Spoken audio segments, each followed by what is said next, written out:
आहे रोहित शर्मा यानं नवा विश्वविक्रम केलाय। रोहित शर्मा यानं 352 षटकार पूर्ण केलेले आहेत। भारत आणि दक्षिण आफ्रिका यांच्यातील एकदिवसीय मालिकेच्या पहिल्या सामन्यामध्ये भारताचा कर्णधार रोहित शर्मा याने एक मोठा आणि ऐतिहासिक विश्वविक्रम आपल्या नावावरती केलाय। त्याने पाकिस्तानचा माजी कर्णधार शाहिद आफ्रिदीला मागे टाकत आता एकदिवसीय क्रिकेटमध्ये सर्वाधिक षटकार मारणारा जगातला पहिला फलंदाज होण्याचा मान मिळवलाय।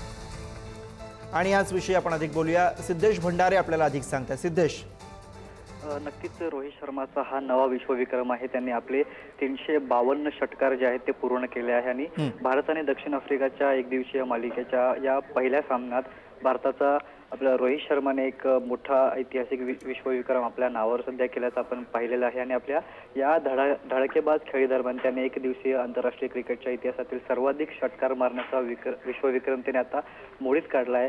शाहिद आफ्रिदीने 351 सिक्सेस त्या ठिकाणी मारले होते आणि त्यानंतर आज रोहित शर्माने एक दिवसीय क्रिकेटमध्ये सर्वाधिक षटकार मारल्याचा जो विक्रम आहे तो त्याने आपल्या नावावर सध्या केलेला आहे। आता थोड्याच वेळापूर्वी रोहित शर्मा आउट झाला, मात्र त्याने लाखो नाही तर करोडो चाहत्यांची सध्या त्याने मन जिंकलेलं आपण पाहायला मिळतोय। अगदीच धन्यवाद सिद्धेश, आपण दिलेल्या सगळ्या सविस्तर अपडेट्ससाठी।